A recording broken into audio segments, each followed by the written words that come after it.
Assalamualaikum warahmatullahi wabarakatuh. Pernahkah kamu selesai tahajud lalu duduk lama dalam diam? Air mata sudah berhenti, doa sudah kamu bisikkan, tapi di dalam hati masih ada satu pertanyaan yang tidak berani kamu ucapkan. Ya Allah, apakah Engkau menerimanya? Tidak ada suara yang menjawab, tidak ada tanda dari langit yang terbelah, tidak ada mimpi khusus, hanya sunyi, hanya detak jantung yang perlahan kembali normal. Dan mungkin kamu mengira tidak terjadi apa-apa. Padahal bisa jadi, justru di saat itulah Allah sedang menerima tahajudmu tanpa kamu sadari. Karena penerimaan Allah bukan selalu berupa keajaiban besar. Kadang ia datang dalam bentuk yang sangat lembut, sangat halus, hampir tak terlihat. Bisa jadi bukan masalahmu yang langsung selesai, bukan rizki yang tiba-tiba berlimpah, bukan hidup yang seketika berubah, tapi hatimu perlahan menjadi lebih tenang, dadamu yang sempit terasa sedikit lapang, air mata yang jatuh terasa lebih ringan, dan kamu tidak tahu kenapa. Rasulullah SAW bersabda bahwa Allah turun ke langit dunia pada sepertiga malam terakhir dan berfirman, "Siapa yang berdoa kepadaku akan aku kabulkan, siapa yang meminta kepadaku akan aku beri, siapa yang memohon ampun kepadaku akan aku ampuni." Lalu pertanyaannya, jika kamu sudah berdiri di waktu itu, jika kamu sudah menangis di waktu itu, jika kamu sudah memohon di waktu itu, apakah mungkin Allah mengabaikanmu? Atau jangan-jangan tanda diterimanya tahajudmu sudah mulai muncul, hanya saja kamu tidak mengenalinya. Di video ini, kita akan membahas tanda-tanda halus yang sering tidak disadari bahwa Allah mungkin telah menerima sujud malammu. Tonton sampai akhir, karena bisa jadi yang akan kita bahas adalah tentang dirimu sendiri. Ada orang yang selesai tahajud lalu hidupnya tidak langsung berubah. Masalahnya masih ada, tagihan masih menunggu. Doa yang ia sebutkan dengan suara bergetar itu belum tampak jawabannya. Dan disitulah ujian pertama muncul. Bukan pada saat ia berdiri, bukan saat ia sujud, tapi saat ia kembali ke kasur dan berpikir, apakah tadi sia-sia? Padahal Allah tidak pernah menyia-nyiakan satupun sujud hambanya. Kadang tanda diterimanya tahajud bukan pada perubahan keadaan, tapi pada perubahan arah hati. Coba perhatikan dengan jujur. Setelah beberapa malam kamu istiqomah bangun, apakah kamu mulai lebih mudah menahan marah? Hal yang dulu membuatmu meledak, sekarang hanya membuatmu menarik nafas lebih panjang. Orang yang dulu menyakitimu tidak lagi sepenuhnya menguasai pikiranmu. Ada ruang kecil di dadamu yang tiba-tiba terasa lebih luas. Itu bukan kebetulan. Allah berfirman dalam Al-Quran, "Ingatlah, hanya dengan mengingat Allah, hati menjadi tenang." Ketika kamu berdiri di sepertiga malam, ketika dahi menempel ke sajadah, ketika namanya kamu sebut berulang-ulang, tenang itu tidak selalu terasa saat itu juga. Kadang ia bekerja diam-diam, seperti air yang meresap ke tanah kering, tidak terlihat tapi menghidupkan. Mungkin kamu tidak menyadari bahwa dulu kamu sering gelisah tanpa sebab, sering overthinking sampai pagi, sering memikirkan kemungkinan terburuk. Namun sekarang ada sesuatu yang berbeda. Masalah tetap ada, tapi kamu tidak lagi panik seperti dulu. Itu bisa jadi tanda. Karena ketika Allah menerima ibadah seorang hamba, yang pertama dia sentuh adalah hatinya. Bukan rekeningnya, bukan statusnya, bukan popularitasnya, tapi hatinya. Imam Al-Ghazali pernah menasehati bahwa tanda diterimanya amal bukanlah pujian manusia, melainkan perubahan batin yang membuat seseorang semakin dekat dan semakin lembut hatinya. Coba renungkan, apakah setelah kamu rutin tahajud, kamu mulai merasa lebih bersalah ketika berbuat dosa kecil? Dulu mungkin kamu mudah menunda sholat sunnah, mudah berkata kasar, mudah menonton hal yang tidak perlu. Tapi sekarang ada rasa tidak nyaman. Ada bisikan kecil yang berkata, "Jangan, kamu baru saja berdiri di hadapan Allah tadi malam. Itu bukan sekedar perasaan, itu penjagaan. Dan penjagaan adalah hadiah." Tanda Allah menerima tahajudmu kadang bukan berupa kabar gembira, tapi berupa penghalang dari maksiat. Allah menjaga langkahmu tanpa kamu sadar. Kamu hampir melakukan kesalahan, lalu tiba-tiba sesuatu membuatmu mengurungkan niat. Kamu hampir terjerumus pada keputusan buruk, lalu entah kenapa kamu memilih jalan yang lebih aman. Bisa jadi itu jawaban doa yang tidak kamu sadari bentuknya. Karena kita sering membayangkan jawaban doa sebagai sesuatu yang kita minta. Padahal, kadang jawaban terbaik adalah sesuatu yang Allah jauhkan. Lalu perhatikan lagi satu hal. Apakah kamu mulai merasa rindu sebelum alarm berbunyi? Ini halus, sangat halus. Awalnya kamu bangun karena terpaksa, karena ingin berubah, karena sedang punya masalah besar. Tapi lama-lama ada kerinduan yang aneh. Saat malam tiba, kamu berpikir, nanti malam aku ingin bangun lagi. Itu bukan sekedar kebiasaan, itu panggilan. Dan tidak semua orang mendapat panggilan itu. Banyak yang niat, banyak yang pasang alarm, banyak yang berkata ingin berubah, tapi hanya sedikit yang benar-benar dibangunkan. Jika kamu termasuk yang dibangunkan berulang kali, meski kadang lelah, meski kadang tertidur lagi, meski kadang tidak khusyuk, itu sendiri sudah tanda perhatian. Rasulullah Shallallahu Alaihi Wasallam bersabda bahwa Allah lebih dekat kepada hamba pada sepertiga malam terakhir. Bayangkan kamu berdiri di waktu di mana pintu langit terbuka, lalu kamu merasa dipanggil lagi di malam berikutnya. Apakah itu bukan isyarat? Keadaan kita terlalu sibuk mencari tanda besar, sampai lupa bahwa konsistensi kecil adalah tanda terbesar. Dan ada satu lagi yang jarang disadari. Setelah beberapa waktu tahajud, kamu mulai melihat hidup dengan cara berbeda. Dulu kamu selalu bertanya, "Kenapa aku?" Sekarang kamu mulai bertanya, "Apa yang Allah ingin ajarkan?" Dulu kamu merasa dihukum, sekarang kamu mulai merasa dibentuk. Itu perubahan perspektif. Dan perubahan perspektif adalah anugerah. Karena tidak semua orang mampu melihat ujian sebagai bentuk cinta. Ada orang yang semakin jauh ketika diuji. Ada yang semakin keras hatinya. Ada yang semakin menyalahkan keadaan. Tapi jika tahajudmu membuatmu semakin lembut, semakin sadar bahwa kamu butuh Allah, semakin cepat kembali ketika tergelincir, itu bukan hal kecil. Itu proses penerimaan. Allah tidak langsung mengubah duniamu. Allah mengubah cara kamu melihat duniamu. Dan ketika cara melihat berubah, cara menjalani pun ikut berubah. Perhatikan juga, apakah kamu mulai lebih mudah memaafkan? Orang yang dulu kamu benci, perlahan tidak lagi kamu doakan keburukan. Bahkan mungkin di sela tahajudmu, kamu pernah menyebut namanya dalam doa. Itu bukan kelemahan, itu kematangan. Hati yang disentuh oleh sujud malam tidak akan sama. Ia menjadi lebih dalam, lebih sabar, lebih sadar bahwa hidup ini sementara. Dan mungkin yang paling halus dari semuanya adalah ini. Kamu mulai merasa bahwa dunia tidak lagi sepenting dulu. Bukan berarti kamu berhenti berusaha. Bukan berarti kamu menyerah pada impian. Tapi ada pergeseran prioritas. Kamu mulai lebih takut kehilangan Allah daripada kehilangan manusia. Kamu mulai lebih sedih jika lalai daripada jika gagal. Dan perasaan seperti itu tidak tumbuh begitu saja. Ia tumbuh dari pertemuan rahasia antara hamba dan Robnya di waktu yang tidak disaksikan siapun. Jika beberapa dari tanda ini ada dalam dirimu, meski kecil, meski belum sempurna, meski masih banyak kurangnya, jangan buru-buru berkata bahwa tahajudmu belum diterima. Karena bisa jadi Allah sedang membentuk sesuatu yang jauh lebih besar daripada sekedar jawaban instan.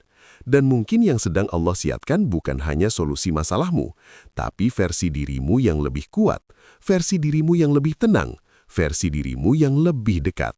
Dan semua itu dimulai dari satu sujud yang kamu kira biasa saja. Kadang, tanda itu tidak terasa sebagai kebahagiaan, justru datang dalam bentuk yang membuatmu bingung. Setelah beberapa malam kamu menjaga tahajud, tiba-tiba ujian terasa lebih berat. Masalah yang lama seperti muncul kembali. Orang yang menyakitimu kembali mengusik. Rencana yang sudah hampir berhasil justru tertunda. Lalu kamu bertanya dalam hati, kenapa justru makin sulit setelah aku berusaha mendekat? Disinilah banyak orang goyah. Mereka mengira diterimanya ibadah berarti hidup menjadi mudah. Padahal kedekatan dengan Allah tidak selalu ditandai dengan kelapangan dunia. Kadang justru ditandai dengan penguatan jiwa. Allah berfirman dalam Al-Quran, apakah manusia mengira bahwa mereka akan dibiarkan mengatakan kami telah beriman, sedangkan mereka belum diuji? Ujian bukan tanda ditolak, ujian seringkali tanda dipilih. Jika setelah tahajud kamu merasa Allah sedang menguatkan kesabaranmu, melatih ketahananmu, memperdalam tawakalmu, itu bukan kebetulan. Bisa jadi Allah sedang menaikkan derajatmu melalui proses yang tidak instan.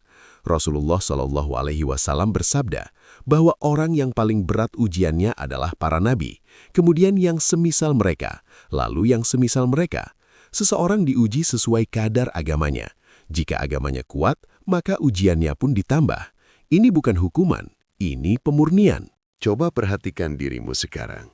Apakah ketika masalah datang, kamu lebih cepat sujud daripada mengeluh? Apakah ketika hati terasa sesak, kamu lebih dulu mengambil wudhu daripada menyalahkan keadaan? Jika iya, itu perubahan besar. Dulu mungkin kamu mencari pelarian pada manusia. Sekarang, kamu mencari perlindungan pada Allah. Dulu kamu panik.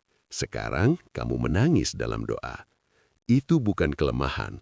Itu kematangan iman yang sedang dibentuk.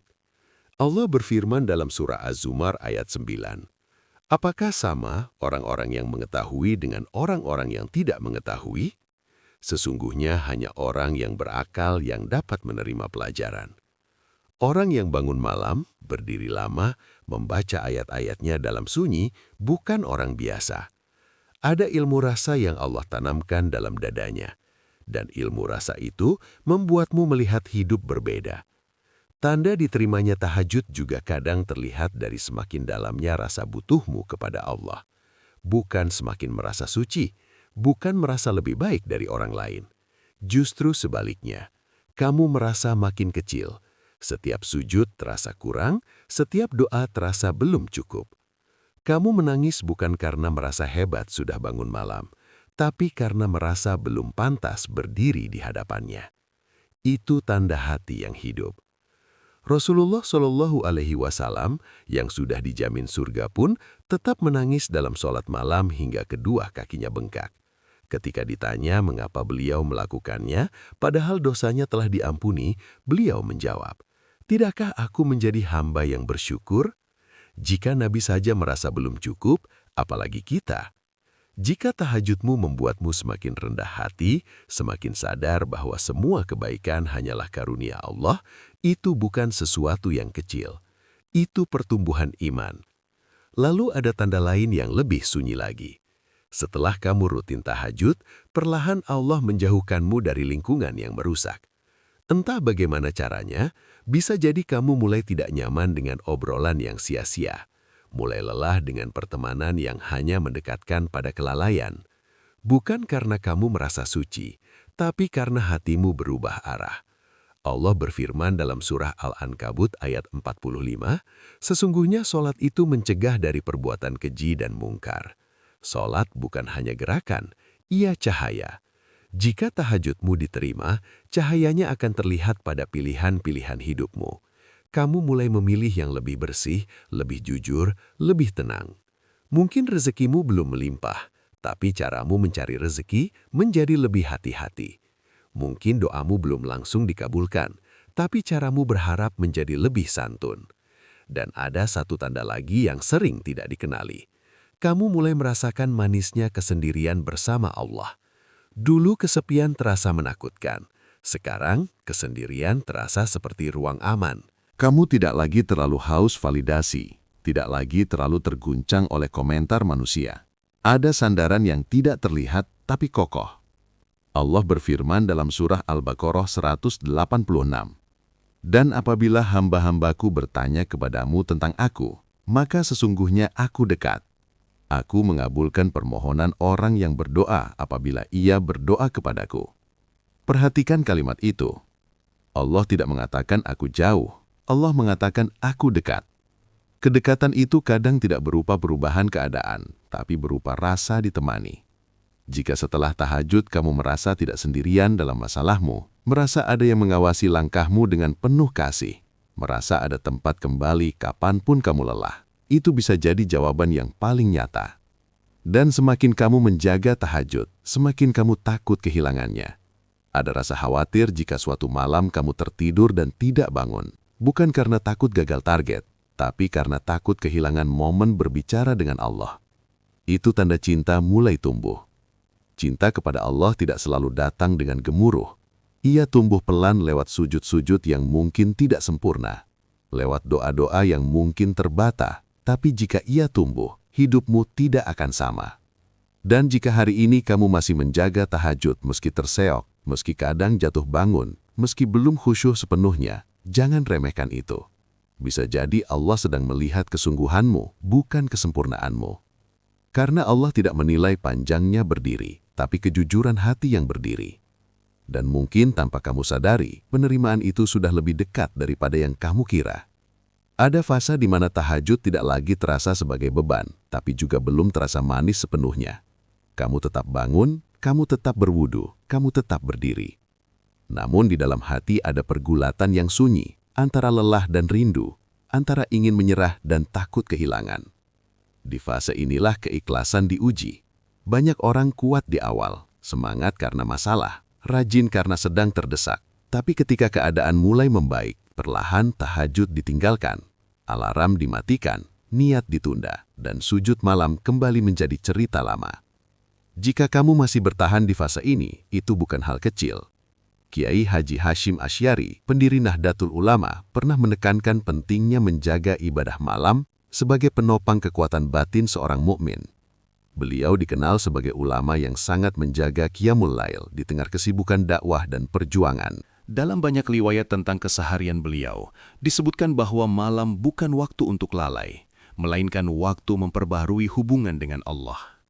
Beliau tidak dikenal sebagai orator yang gemuruh, tetapi sebagai pribadi yang dalam dan kedalaman itu lahir dari sunyi. Coba bayangkan, seorang ulama besar yang memikul beban umat tetap menyisakan waktu di sepertiga malam untuk menangis dalam sujud.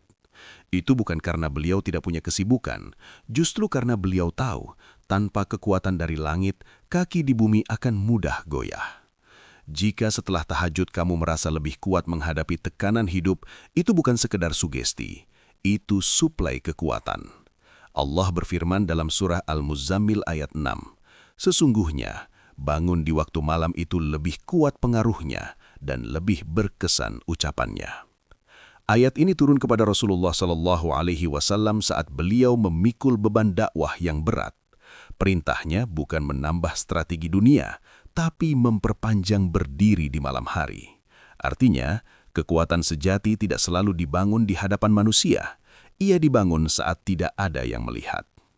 Kiai Haji Ahmad Dahlan, pendiri Muhammadiyah, juga dikenal sangat menjaga kedekatan dengan Al-Quran dan ibadah malam.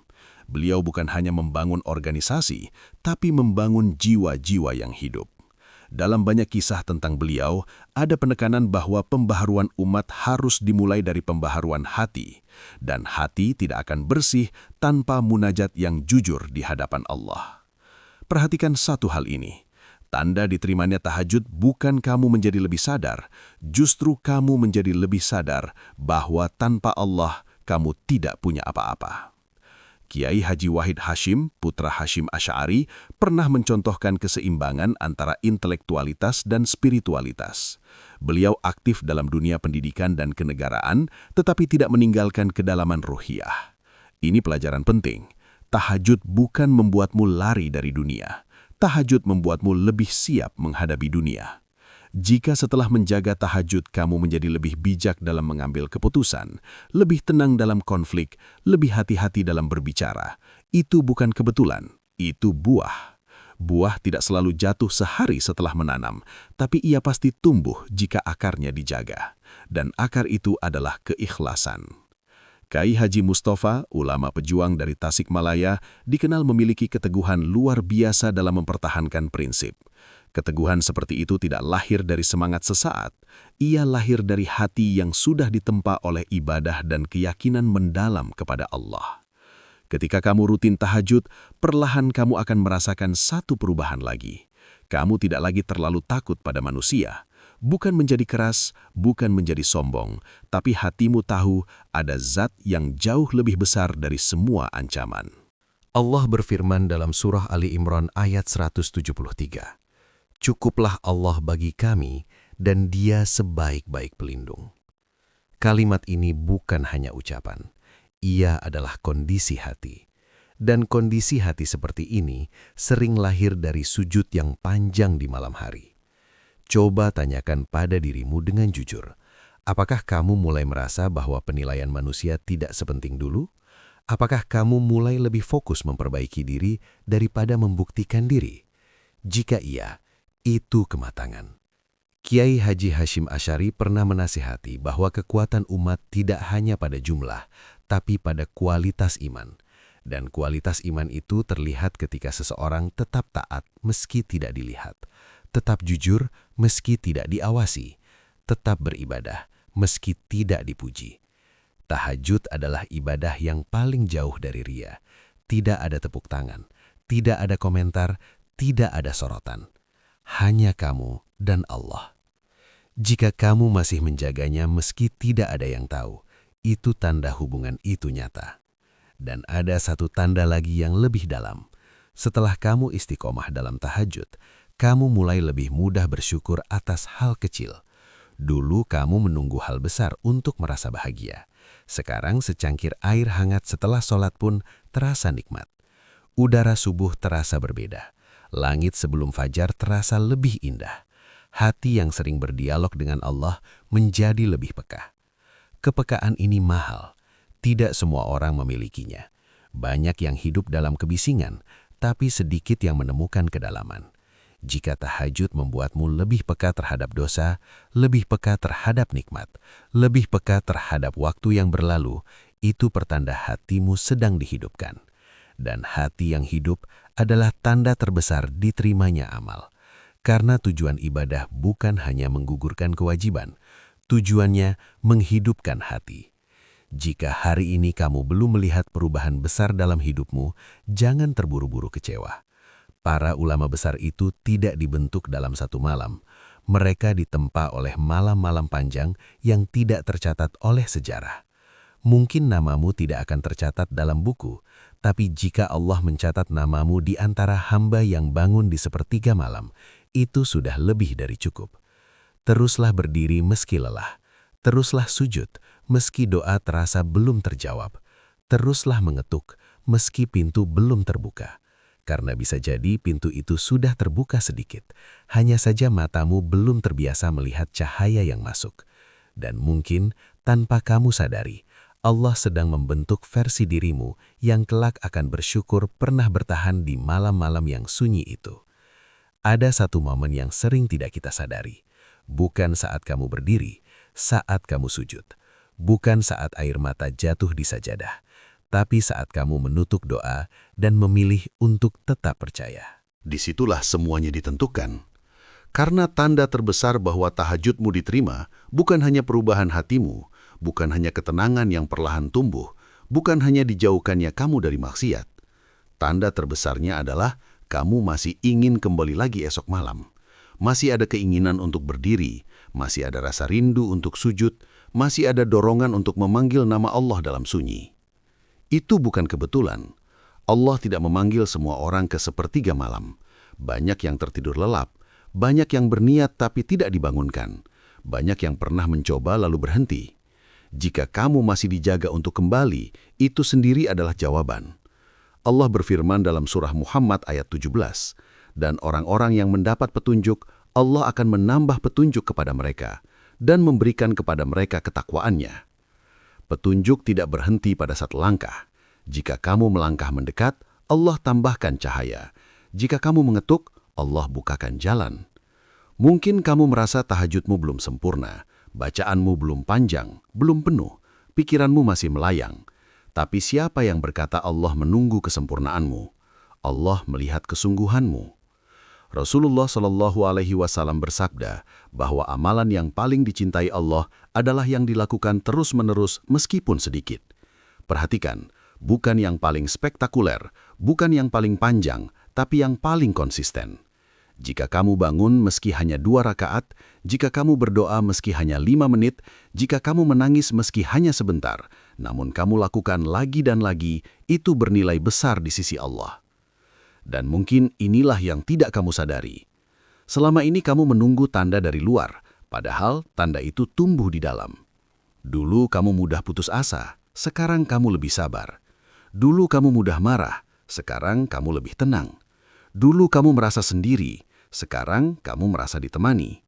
Itu bukan perubahan kecil, itu transformasi jiwa. Tahajud bukan hanya ibadah tambahan, ia adalah ruang rahasia tempat Allah membentuk hambanya. Di sana kamu belajar jujur, di sana kamu belajar rapuh, di sana kamu belajar bahwa kamu tidak punya daya tanpa pertolongannya. Dan orang yang sadar bahwa dirinya lemah justru sedang dikuatkan. Mungkin hidupmu belum sempurna, masalahmu belum selesai, doamu belum seluruhnya terjawab. Tapi jika hatimu lebih dekat kepada Allah hari ini dibandingkan tahun lalu, itu kemenangan besar. Jangan ukur penerimaan Allah dari cepatnya jawaban, ukur dalamnya perubahan. Karena bisa jadi Allah menunda apa yang kamu minta untuk memberi apa yang kamu butuhkan. Dan kebutuhan terbesarmu bukan dunia yang mudah. Kebutuhan terbesarmu adalah hati yang kokoh. Bayangkan beberapa tahun ke depan, saat kamu melihat kembali fase hidupmu yang penuh ujian ini. Kamu akan tersenyum dan berkata, ternyata Allah sedang membawaku lebih dekat. Semua sujud yang kamu kira biasa saja, semua air mata yang kamu kira sia-sia, semua doa yang kamu kira belum didengar, tidak ada yang hilang. Allah Maha Teliti. Tidak ada satu getar hati pun yang luput darinya. Jika malam ini kamu kembali bangun, meski berat, meski mata perih, ingatlah satu hal. Kamu sedang berdiri di waktu yang Allah sebut secara khusus. Waktu ketika pintu langit terbuka. Waktu ketika doa lebih dekat untuk diijabah. Dan jika kamu jatuh, jika suatu malam kamu tertidur dan terlewat, jangan menyerah. Jangan biarkan satu kegagalan membuatmu berhenti selamanya. Bangun lagi, mulai lagi, ketuk lagi. Karena hubungan dengan Allah bukan tentang tidak pernah jatuh, tapi tentang selalu kembali. Sekarang, sebelum video ini berakhir, mari kita tundukkan hati sejenak. Ya Allah, jika selama ini kami bangun di sepertiga malam dengan hati yang penuh harap, terimalah sujud kami meski penuh kekurangan. Jika doa kami terbata, dengarkanlah meski suara kami pelan. Jika air mata kami jatuh, jadikan ia saksi bahwa kami ingin dekat denganmu. Ya Allah, jika ada di antara kami yang merasa doanya belum terjawab, kuatkanlah hatinya. Jika ada yang sedang diuji, lapangkan dadanya. Jika ada yang lelah, gantikan lelahnya dengan ketenangan. Jika ada yang merasa tidak layak, yakinkan ia bahwa rahmat-Mu jauh lebih besar dari dosanya. Ya Allah, jangan Engkau cabut dari hati kami rasa rindu untuk bangun di malam hari. Jangan Engkau biarkan kami jauh setelah Engkau dekatkan. Jadikan tahajud sebagai cahaya dalam kubur kami, sebagai penolong di hari hisab, dan sebagai jalan menuju surga-Mu. Amin. Jika doa ini mewakili hatimu, tuliskan amin di kolom komentar. Dan jika kamu memiliki doa khusus malam ini, tuliskan juga. Kita akan saling mendoakan. Siapa tahu ada doa dari saudaramu di sini yang menembus langit lebih cepat dari doamu sendiri. Bagikan video ini kepada orang yang sedang berjuang dalam diam. Mungkin mereka tidak pernah bercerita, tapi mereka bangun di malam hari seperti kamu. Dan jika kamu ingin terus ditemani dalam perjalanan mendekat kepada Allah, tetaplah bersama di channel ini. Kita belajar, kita bertumbuh, kita saling menguatkan. Karena perjalanan menuju Allah tidak harus sendiri. Sampai bertemu di sujud berikutnya.